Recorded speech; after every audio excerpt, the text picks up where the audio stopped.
નિર્માણ પલ્સ કાર્યક્રમમાં આપ સર્વે દર્શક મિત્રોનું ખૂબ ખૂબ હાર્દિક સ્વાગત છે અને હું છું મિત્તલ પટેલ. નિર્માણ પલ્સ કાર્યક્રમ આજે જાગૃતિકરણનો પ્રોગ્રામ લઈને આવી છે. 1 ઓગસ્ટથી 8 ઓગસ્ટ સુધી સ્તનપાન દિવસ ઘણા વર્ષોથી ઉજવવામાં આવે છે. સરકારશ્રીની વિવિધ પ્રકારની મહિલાઓને લક્ષી યોજનાઓ છે. આ યોજના કેટલી કાર્યરત છે તેના વિશે પણ આપણે માહિતી મેળવીશું. સાથે સાથે ગર્ભવતી મહિલાએ કેવા પ્રકારનો ખોરાક લેવો જોઈએ, સ્તનપાન કરાવતી મહિલાની કેવી પરિસ્થિતિ થતી હોય છે અને તેમાંથી તેને કેવી રીતે ઉગરવું જોઈએ.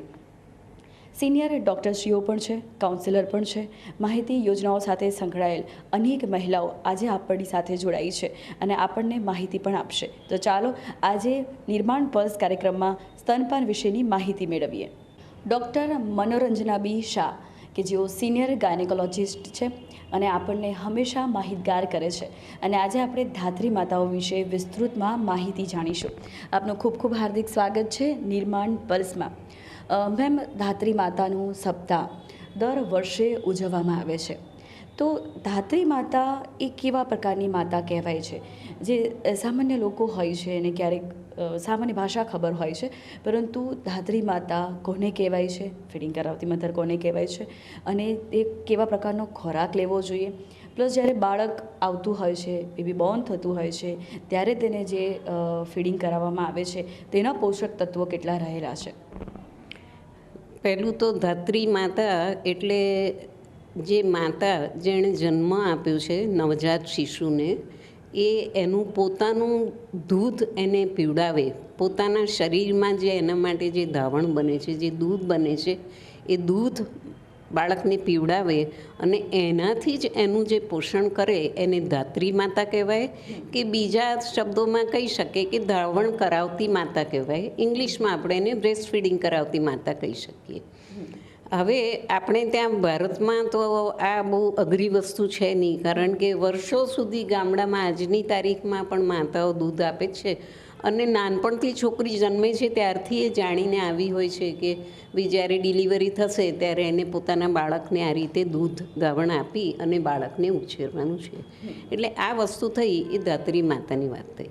હવે બીજી વસ્તુ એ છે કે આ જે ધાવણ બને છે, આપણે બધા દૂધ પીએ છીએ. તમે જાણો છો કે આપણે પણ બહારનું દૂધ પીએ છીએ. ડેરીનું દૂધ ક્યાંથી આવે છે? ગાયનું દૂધ, ભેંસનું દૂધ બધાનું ભેગું થઈ અને એના જુદા જુદા કોમ્પોનન્ટ ભેગા કરી અને ડેરી દૂધ બનાવી અને આપણને આપે છે. પણ આ તો એક કુદરતી સ્પેશિયલ દૂધ છે કે જે મા પોતાના બાળકના માટે પોતાના શરીરમાં બનાવે છે. અને આ જે કુદરતની તમે કરામત કહો, ભગવાનની કરામત કહો, કે એટલું સ્પેશિયલ દૂધ છે કે એ બાળક માટે જ બને છે.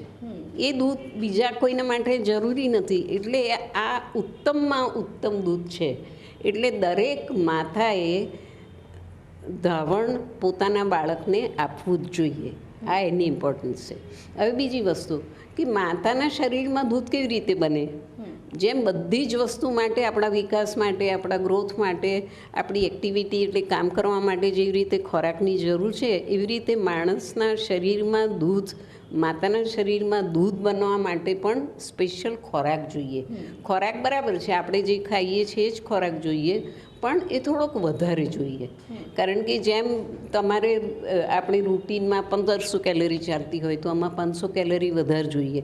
અને એ તો કુદરતી છે. એટલે જે ધાવણ આપતી માતા હશે જાણે જ છે કે એને દર બીજે ને ત્રીજે કલાકે ભૂખ લાગે છે.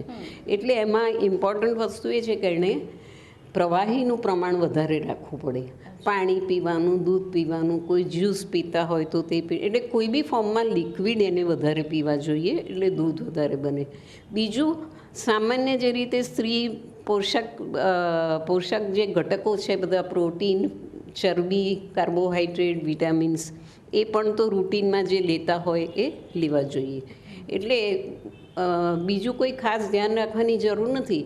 પણ એક અગત્યની વસ્તુ એ છે કે માતા, એવું કહેવાય છે કે જે પહેલાં 6 મહિના જે વસ્તુ ખાશે ને એ વસ્તુ બાળકને પચશે.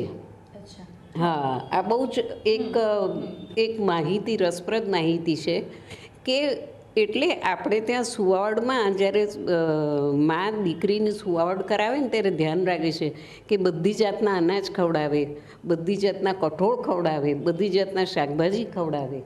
એથી એ બાળકને જિંદગીભર એ વસ્તુઓ અનુકૂળ આવે, એની એલર્જી ના થાય.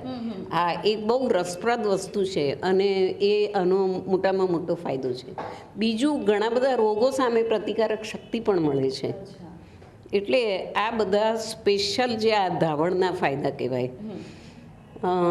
બીજી વસ્તુ, માના ફાયદાની વાત કરું તમને, તો એક તો પહેલી વસ્તુ કે આ કસ્ટમાઇઝ મિલ્ક છે બાળક માટે, એટલે આનાથી ઉત્તમ વસ્તુ કોઈ હોઈ જ ના શકે, એક વસ્તુ.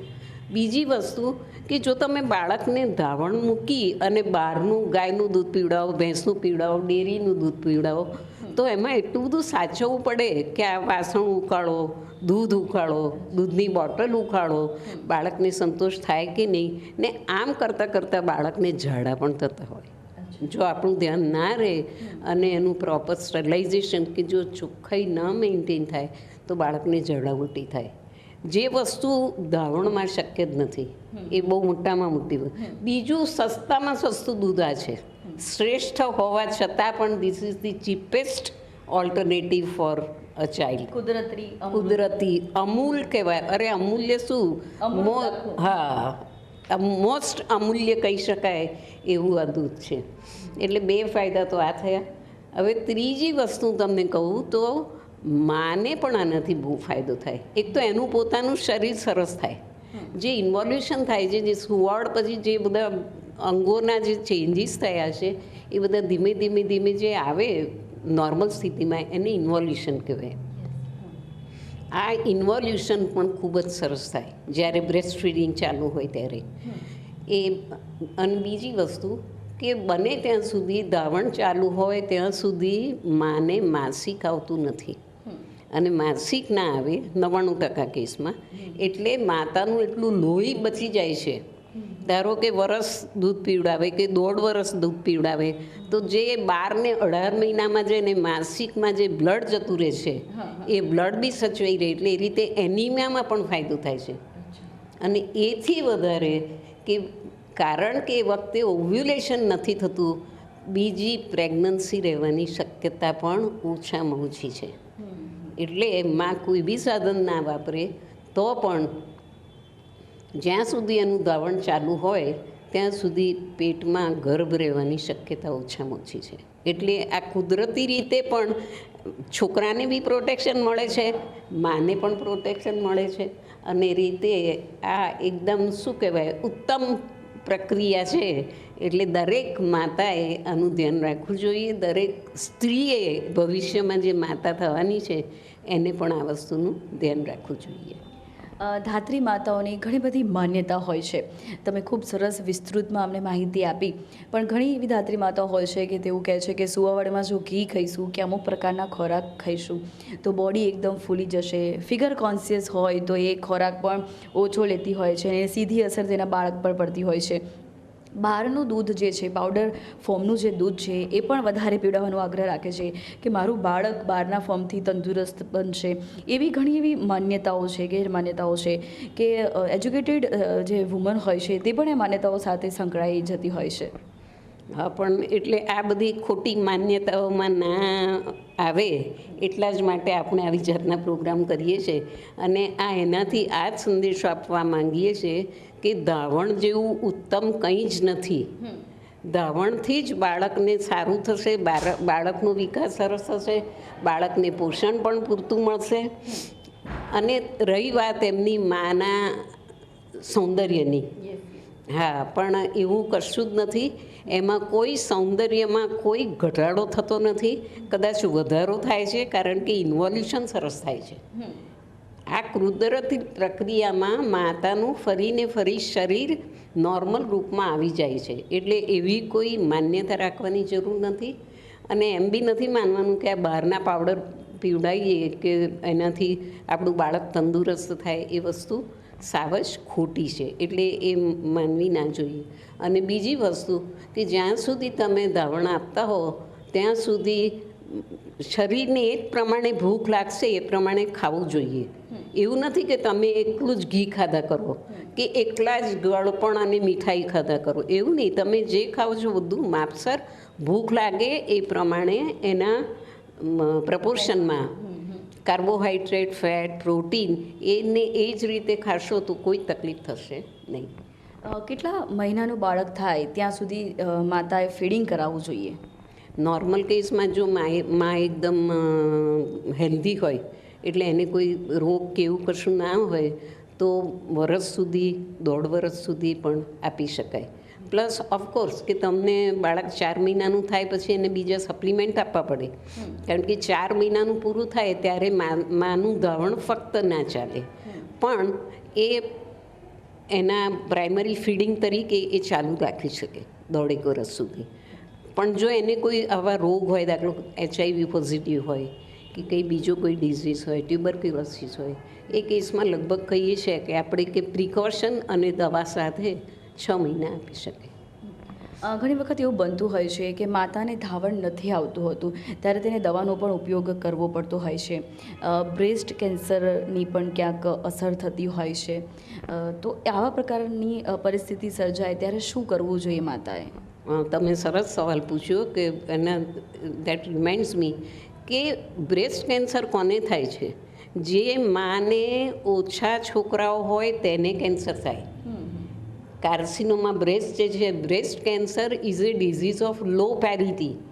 એનો અર્થ એમ કે જેને ઓછા બાળકો છે, કાં તો હવે આપણા ટ્રેન્ડમાં જેમ બાળકો ઓછા થાય છે માટે કેન્સરનું પ્રમાણ વધ્યું છે, બાકી પહેલાંમાં બધાને 5 ને 6 બાળકો હતા ત્યારે બ્રેસ્ટ કેન્સર આટલું બધું નહોતું થતું.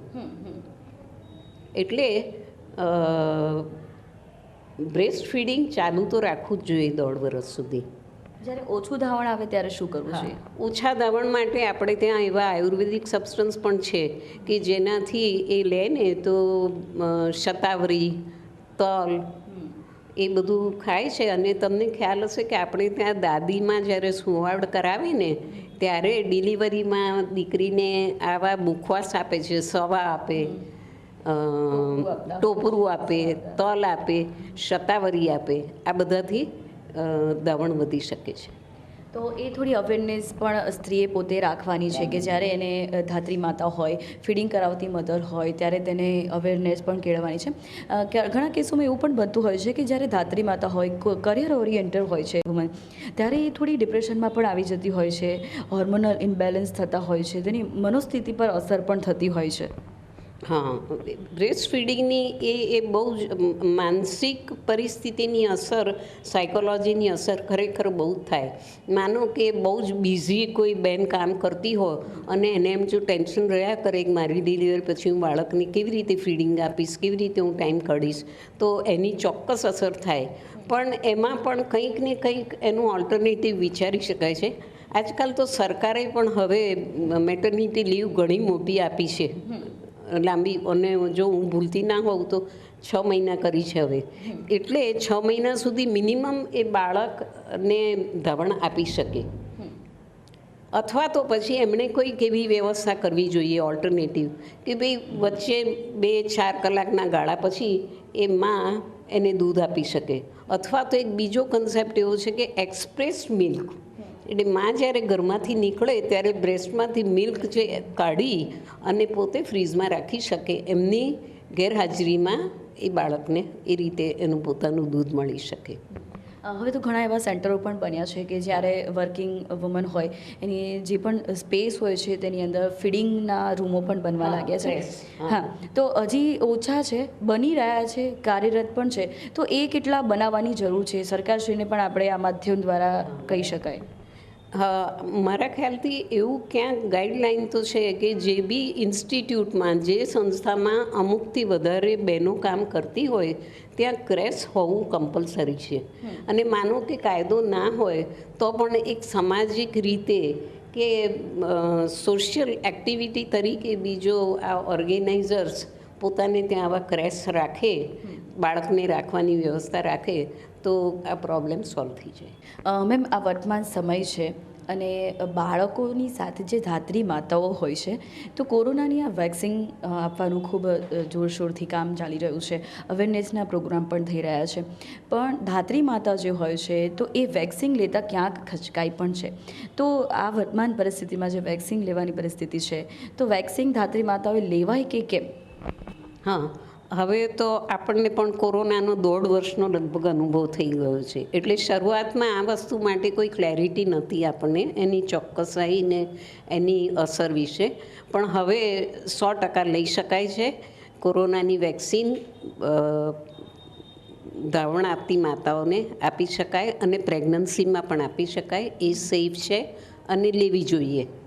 પ્રેગ્નન્સીના કેટલા મંથ બાદ એને વેક્સિન લેવી જોઈએ અને ધાત્રી માતા કેટલો સમયમાં વેક્સિન લઈ શકે છે? હા, એ પ્રેગ્નન્સી પછી ગમે ત્યારે લઈ શકાય, એનો કંઈ વાંધો નથી. 3 મહિના, 4 મહિના અથવા જ્યારે અવેલેબિલિટી હોય. કારણ કે અત્યારે આ વેક્સિનનો આ પણ પ્રોબ્લેમ છે. એ બીજી બધી વેક્સિનની જેમ 12 મહિના કે એ રીતે એ મળી જ રહે એવું નથી. પણ જ્યારે જ્યારે તમારા સંજોગોમાં, તમારા ગામમાં, શહેરમાં જ્યારે એની અવેલેબિલિટી હોય, એ મળે ત્યારે ચોક્કસ લેવી જોઈએ. અને ધાત્રી માતાઓ કેટલા સમયમાં લેવી જોઈએ?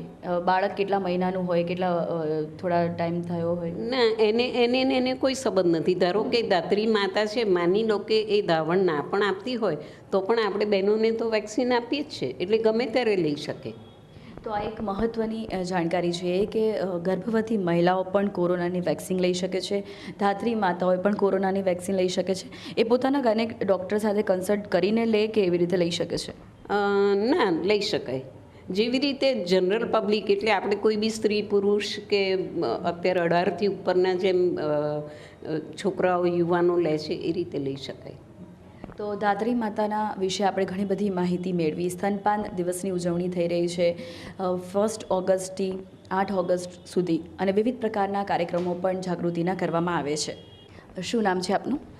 હું Suresh Maratha, family planning association of ઇન્ડિયાની અંદર જનરલ મેનેજર, રિજનલ લીડ તરીકે હું અહીંયા આગળ કાર્યરત છું. અને family planning association of India દ્વારા દર વર્ષે અને વિશ્વની અંદર દર વર્ષે 1 ઓગસ્ટથી 8મી ઓગસ્ટ સુધી સ્તનપાન સપ્તાહ તરીકે લોકોની અંદર જનજાગૃતિ આવે એટલા માટે છે તો જુદા જુદા કાર્યક્રમોનું આયોજન કરવામાં આવે છે.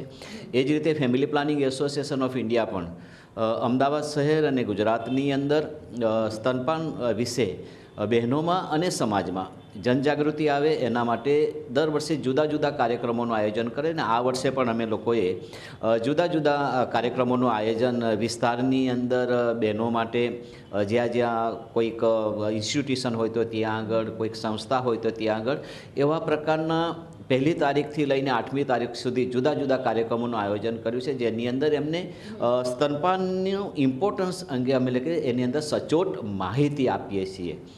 અને એ માહિતી દ્વારા હજુ પણ સમાજની અંદર અને ખાસ કરીને સમાજની જે બહેનો એવી છે કે જે દાખલા તરીકે આપણે જેને કહેવાય કે વર્કિંગ વુમનની વાત ના કરીએ પણ જે ખૂબ શિક્ષિત વિમેનો છે એની અંદર અત્યારે ક્યાંક ને ક્યાંક સ્તનપાન વિશેની જેને કહેવાય કે થોડીક સમજ છે, પરંતુ સ્તનપાન આપવા વિશે જે પીછેહટ થઈ રહી છે એના ઉપર અમે લોકો ખાસ ફોકસ કરીએ છીએ.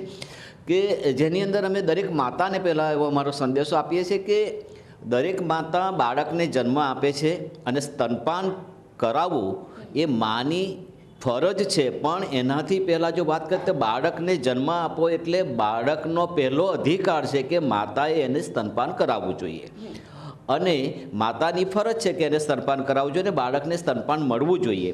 પણ એ પૂરતા પ્રમાણમાં હજુ લાગે છે કે સમાજની અંદર માતા આ સ્તનપાન કરાવવા માટે પણ થોડો સંકોચ અનુભવી રહી છે. અને જેની અંદર બધી જ માતાઓ જે બાળકને જેટલું પૂરતું સ્તનપાન કરાવવું જોઈએ એટલું નથી કરાવતા, એના માટેના સંદેશાઓ અમે લોકો આપીએ છીએ. સ્તનપાનની અંદર અમે ખાસ કહીએ છીએ માતાઓને કે એ બાળકનો અધિકાર છે એ તમે છીનવી ના લો. કારણ કે જો બાળકનો અધિકાર જો આપ છીનવી લેશો તો એનો જે સર્વાંગી વિકાસ થવાનો છે એના માટે ખૂબ જરૂરી છે સ્તનપાન, તો એનો સર્વાંગી વિકાસ ના થશે.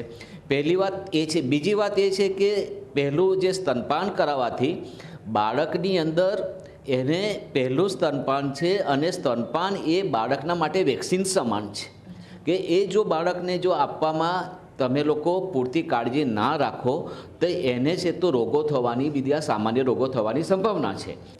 નિર્માણ પલ્સ કાર્યક્રમમાં આજે આપણે સ્તનપાન વિશેની જાગૃતિ કરી રહ્યા છે. ધાત્રી માતાઓએ કેવા પ્રકારનો ખોરાક લેવો જોઈએ. માતાનું જે ધાવણ છે એ અમૃત સમાન છે. સમાજના જે વિવિધ ટેબુઓ છે તેને તોડવા જોઈએ. બાળક જ્યારે ગર્ભમાં હોય છે ત્યારે કેવા પ્રકારના ખોરાકથી બાળક તંદુરસ્ત પણ આવતું હોય છે. વિવિધ પ્રકારના જાગૃતિકરણના પ્રોગ્રામ પણ સરકારશ્રી દ્વારા કરવામાં આવે છે. વિવિધ પ્રકારની યોજનાઓ પણ છે, તેમાં અનેક લોકો કાર્યરત પણ છે. આપણી સાથે છે ડૉક્ટર અને મેડિકલ ઓફિસર છે તેઓ, અને તેઓ આપણને વિસ્તૃત પ્રકારની માહિતી આપશે કે સ્તનપાન દિવસની અંદર કેવા પ્રકારની જાગૃતિકરણના પ્રોગ્રામો કરવામાં આવે છે, કેવા વિસ્તારોમાં પણ જવામાં આવે છે. આપનું ખૂબ ખૂબ હાર્દિક સ્વાગત છે નિર્માણ પર્સ કાર્યક્રમમાં. આપનું નામ શું છે? મારું નામ ડૉક્ટર આશા પારેખ છે. હું અહીંયા મેડિકલ ઓફિસરમાં કામ કરું છું. બીજું આપણે જે અહીંયાની જે સર્વિસીસ છે બધી સર્વિસ કે સ્લમ એરિયાના બહેનો મારે ત્યાં વધારે આવતા હોય છે કે જેને ગર્ભપાત કરાવવો છે, કોઈને યુરોલોજી પ્રોબ્લેમ છે, કોઈને આરટીઆઈની પ્રોબ્લેમ છે. ઘણી બધાને ખબર જ નથી હોતી કે મને આ પ્રોબ્લેમ થઈ રહી છે. આવીને આપણને કહે છે કે મેડમ મને આ પ્રોબ્લેમ છે, એટલે એનું ચેકઅપ ને એ બધું થાય છે. પ્લસ કાઉન્સિલિંગ પહેલાં થાય છે કે ઘણી બધી બહેનોને ઘરેલું હિંસા હોય છે, ઘરેલું હિંસા થતી હોય છે, એનું કાઉન્સિલિંગ કન્સલ્ટેશન અને જે તે સંસ્થામાં એ લોકોને રિફર પણ કરવામાં આવે છે આપણે ત્યાંથી. તો વિવિધ પ્રકારની તમે સેવા આપો છો અહીંયા. તો તમે કહું કે એવી ઘણી સ્ત્રીઓ આવે છે કે જેને પોતાના શરીર વિશે પણ માહિતી નથી હોતી, તો તમે તેનું કાઉન્સિલિંગ કેવા પ્રકારે કરો છો, કેવી રીતે ફોલોઅપ લો છો, તેની મનોસ્થિતિ કેવી હોય છે? હા, એનું કાઉન્સિલિંગ દ્વારા સૌથી પહેલાં એ બેનની બધી વાતો સાંભળીએ છીએ અમે લોકો કે બેન તને શું થાય છે, તને શું તકલીફ થાય છે. એ બેનને આપણી ઉપર વિશ્વાસ બેસે એટલે એ આપણને બધી વાતો કરશે કે ભાઈ મારી સાથે આ વસ્તુ બને છે, કે મારી સાથે આવું થાય છે ઘરમાં, કે મને આવી રીતે કહેવામાં આવે છે. પછી એને આપણે બધું સમજાવીએ છીએ. બને છે તો કપલ કાઉન્સેલિંગ પણ કરીએ છીએ, એનું કન્સલ્ટેશન કરીએ છીએ, એને ચેકઅપ કરીએ છીએ કે એને શું પ્રોબ્લેમ થઈ રહી છે. એની અંદર સુધી આપણે જઈને એની બધી વાત પૂછીએ છીએ, ત્યારે એની જે તકલીફો છે એ આપણને જણાવે છે અને એ પ્રમાણે એને આપણે સેવા આપીએ છીએ અહીંયા. ઘણી કાઉન્સિલર બહેનો ગીચ વિસ્તારોમાં પણ જાય છે, વિવિધ વિસ્તારોમાં જઈને મહિલાઓને જાગૃત પણ કરે છે.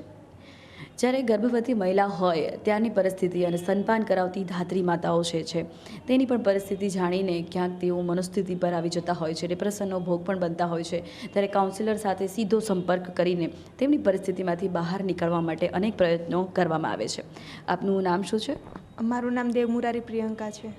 પ્રિયંકા, તમે અલગ અલગ વિસ્તારોમાં જાઓ છો, પ્રત્યક્ષ મળો છો એવી મહિલાઓને, તો તેમની પરિસ્થિતિ કેવી હોય છે? ક્યારેક મનોસ્થિતિ પર કેવી અસર થતી હોય છે, ગર્ભવતી હોય છે કે ફીડિંગ કરાવતી મધર હોય છે? તો જ્યારે અમે ગીચ વિસ્તારમાં ફિલ્ડ વર્ક કરવા જઈએ છીએ તો એમાં એ લોકોને એટલી અવેરનેસ નથી હોતી કે જે લોકો કોન્ટ્રાસેપ્ટિવ યુઝ કરવાનું હોય છે, કે જ્યારે અત્યારે તમે વાત કરો છો સ્તનપાનની, તો આપણે જાણીએ છીએ કે જ્યારે સ્તનપાન કરાવતી હોય ત્યારે એ મહિલાને બાળક રહેવાની શક્યતા બહુ જ ઓછી હોય છે. પણ અત્યારનું જે માઇન્ડ છે બધાને કે ભાઈ 4 કે 5 મહિના પછી બાળકને સ્તનપાન છોડાવી દે છે કે ભાઈ ના, હવે બાળકને બહારનો ખોરાક આપીએ. પણ જે આપણે મોસ્ટ પહેલાં તો પ્રાયોરિટી આપણે સ્તનપાનને આપવી જોઈએ કે જેનાથી બાળક છે એ તંદુરસ્ત રહે અને પૂરતું પોષણ મળી રહે. કેમ કે બહારના ખોરાક કરતાં એને સ્પેશિયલી જો સ્તનપાન આપવામાં આવે કે 6 મહિના સુધી એના ઉપર પ્રોપર ધ્યાન આપવામાં આવે તો બાળકને જ્યારે ડાયરિયા છે, ઉલટી છે, એની જે કંઈ પ્રોબ્લેમ થતી હોય તો એ ના થાય. એવા સવાલો પૂછે છે ખરા તમને પ્રત્યક્ષ? જ્યારે તમે મળો છો તો કેવી રીતે તેનો અપ્રોચ કરો છો, કેવી રીતે સમજાવો છો?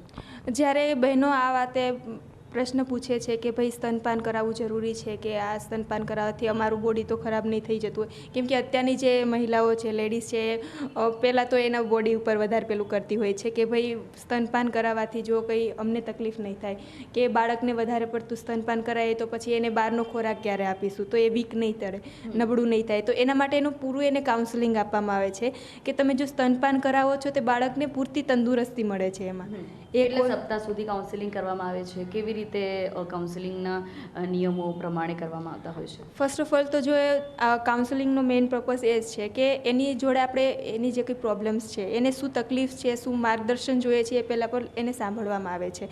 કે આપણે એના પર કોઈ ફોર્સ નથી કરી શકતા, પણ આપણે એને ઓલ ઓવર સમજણ આપીએ છીએ કે તમે જો એને પૂરતું પોષણ આપો છો તો અમારી જે સંસ્થા છે એના પરથી પૂરું ફોકસ કરવામાં આવે છે કે કોઈ બી ક્લાયન્ટ અહીંયા આવ્યું છે તો રજિસ્ટ્રેશનથી લઈને ઓલ ઓવર જ્યાં સુધી એને સર્વિસીસ ના મળે ત્યાં સુધી અમે એનું ફોલોઅપ લઈએ છીએ કે ઇન ફ્યુચર જો એ સર્વિસ લઈને જતી પણ રહી છે તો બી અમારા એને પાછળથી ફોલોઅપ કોન્ટેક્ટ કરવામાં આવે છે કે તમે જે અહીંથી સર્વિસીસ લઈને ગયા છો તો તમને હવે કેવું છે કંઈ તમને તકલીફ છે કે નહીં કે કોઈ પ્રોબ્લેમ્સ નથી ને અને બીજી કોઈ અવેરનેસની એમને જરૂરત હોય તો અમે એમને ફોન થ્રુ પણ કોન્ટેક્ટ કરી શકીએ છીએ.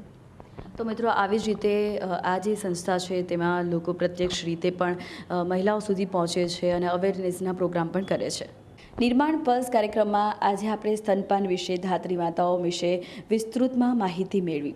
આવી જ રીતે નિર્માણ પલ્સ કાર્યક્રમ તમારા માટે માહિતીસભર કાર્યક્રમો આગળ લઈને આવશે.